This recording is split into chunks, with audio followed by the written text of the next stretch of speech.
Hello student, welcome back to CUET by Adda 24/7। Student, आज हम discuss करने वाले हैं अपने पॉलिटिकल साइंस बोर्ड एग्जाम 2023 के लिए बेस्ट स्ट्रेटेजी क्या होने वाली है। तो बिना टाइम वेस्ट किए आज का ये सेशन स्टार्ट करते हैं। लेकिन बच्चे, स्टार्ट करने से पहले देखो, आए दिन तुम कुछ ना कुछ सुनते रहते हो कि बेस्ट स्ट्रेटेजी ये फॉलो करनी चाहिए, वो फॉलो करनी चाहिए। लेकिन आज मैं इन सबसे थोड़ा सा हटकर आपको जो चीजें बताने वाली हूं, जो टिप्स बताने वाली हूं, वो जो आप सुन चुके हैं और जो सुन सुनकर आप उनको फॉलो कर भी रहे हैं, नहीं फॉलो कर रहे हैं, सो व्हाटएवर जो भी आप कर रहे हो, लेकिन इन स्ट्रेटेजीज को या इन टिप्स को फॉलो करके आप अपने बोर्ड एग्जाम में बहुत अच्छा स्कोर कर सकते हैं। तो चलिए स्टार्ट करते हैं बिना टाइम वेस्ट किए। ठीक है, तो जो हमारा फर्स्ट पॉइंट होगा वो ये होगा कि बच्चे, हमें ये देखना है कि understand the syllabus thoroughly so you know exactly what to study. अब कुछ बच्चों को ये भी थोड़ा सा भी नहीं पता होगा कि एक्चुअल में चैप्टर कौन से आ रहे हैं। मैं गलत तो नहीं कह रही हूं ना? कुछ बच्चे ऐसे, अरे ये चैप्टर आ रहा है यार, मैंने तो ये पढ़ लिया। अब वो पढ़ लिया तो टाइम वेस्ट हुआ ना। ये चैप्टर आ रहा है और ये आ रहा है और मैंने पढ़ा नहीं। तो एक्चुअल में जो आपका सिलेबस है उसको कम से कम आपको ये नॉलेज होनी चाहिए कि कौन से चैप्टर हमारे एग्जाम में आ रहे हैं, कौन से नहीं आ रहे हैं। अब तो लास्ट मोमेंट है, तो आपको इतना तो अभी पता चल गया होगा, पूरे साल से आप पढ़ रहे हैं कि हमारे कौन से चैप्टर रिमूव्ड है सीबीएसई सिलेबस से और कौन से चैप्टर में पढ़ने हैं, कौन से नहीं पढ़ने हैं। तो आपको अपने सिलेबस के ऊपर पूरा फोकस करना है कि आपको एक्चुअली पढ़ना क्या है। और आपने पूरा साल जो पढ़ा उसमें से आपको इतना तो आइडिया लग गया होगा कि कौन सा हमारे लिए इंपॉर्टेंट है, कि कौन सा बार बार पूछा जा रहा है आपके एग्जाम में।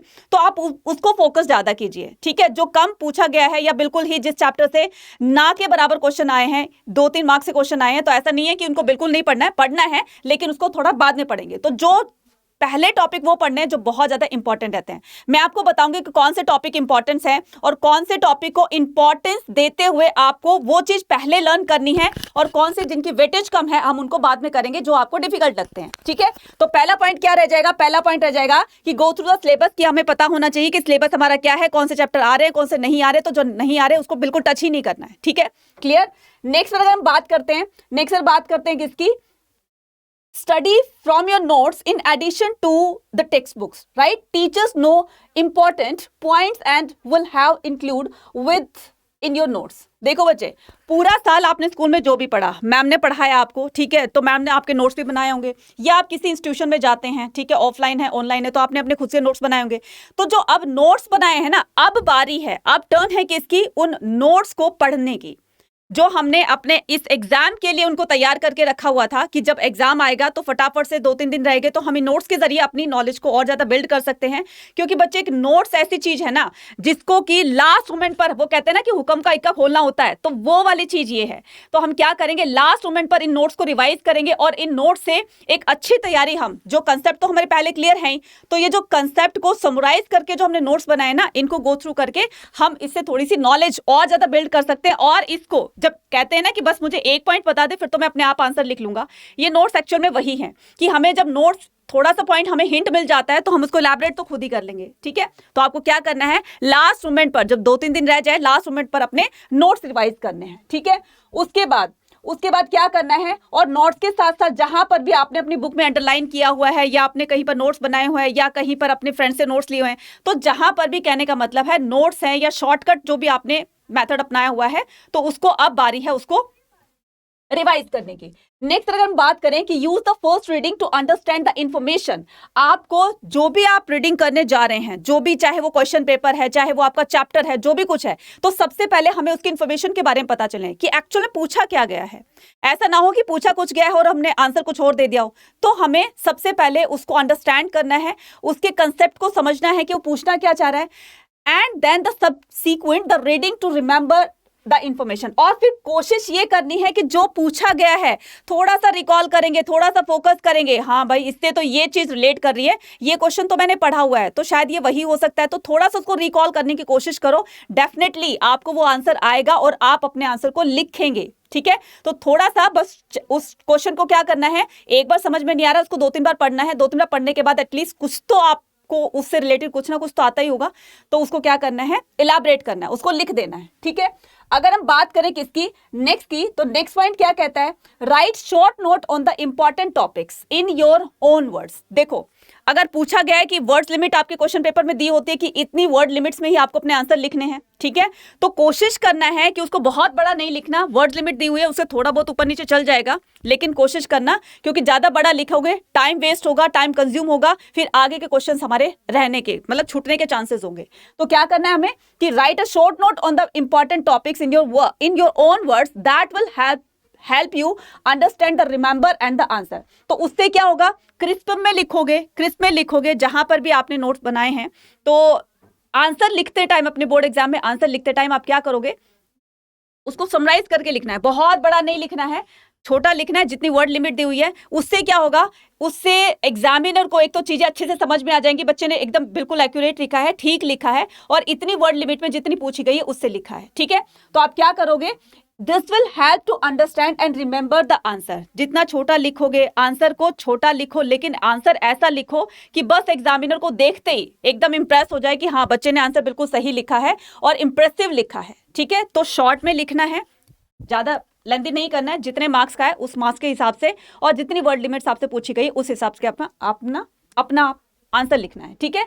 और क्या करना है, जो भी बच्चे आप आंसर लिखने जा रहे हो ना, जो भी आंसर लिखने जा रहे हो, उसके की पॉइंट्स को हाईलाइट करना मत भूलना, या तो उसको अंडरलाइन करो या उसको हाईलाइट करो, जो आप एग्जामिनर को एक्चुअल में बताना चाहते हैं, ठीक है। अब जैसे मान लीजिए ब्रिक्स पर कोई शॉर्ट नोट आ गया है, ठीक है, ब्रिक्स एक एडिशनल टॉपिक है ना, जो इस बार अपने पॉलिटिकल साइंस में ऐड हुआ है, ठीक है। तो ब्रिक्स पर आपको शॉर्ट नोट मान लीजिए पूछ लिया गया है, तो ब्रिक्स को अंडरलाइन करना है या हाईलाइट करना है, जिससे एग्जामिनर की नजर एकदम से आपके हाईलाइटेड वर्ड पर पड़े, ठीक है, और वो उसको एकदम से चेक कर ले। चेक करते समय अब कोई लाइन बाय लाइन आपके वर्ड्स को चेक करने में नहीं बैठा है, कोई आपकी लाइन बाय लाइन चेक करने, एक एक वर्ड को चेक करने नहीं बैठा है, इसलिए आपको ब्रिक्स से रिलेटेड जो भी इंफॉर्मेशन पता हो उसको लिख देनी है, ठीक है। तो आपको क्या करना है, आपको इस तरीके से अपने आंसर को रिप्रेजेंट करने का तरीका भी आना चाहिए, जिससे एग्जामिनर को लगे कि भाई इसको लिखने का तरीका भी आता है, सुंदर सुंदर हैंडराइटिंग में करना है, और सारी चीजों को अच्छी तरह से कवर करके तब जाकर आप अपने आंसर शीट को सबमिट करना है, ठीक है। क्लियर है।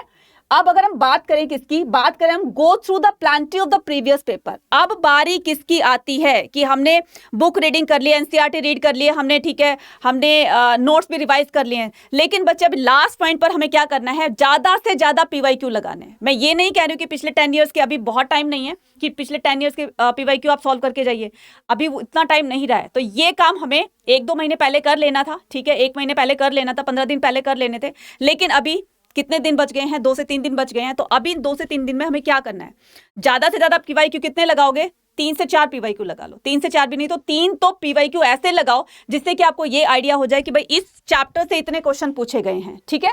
तो पीवाईक्यू लगाने का एक सबसे बड़ा बेनिफिट ये होता है कि कई बार ऐसे होता है कि एग्जामिनर एज इट इज जो प्रीवियस ईयर क्वेश्चन पूछे गए थे क्वेश्चन पेपर में, तो वो एज इट इज आपको इस बार भी दे सकता है।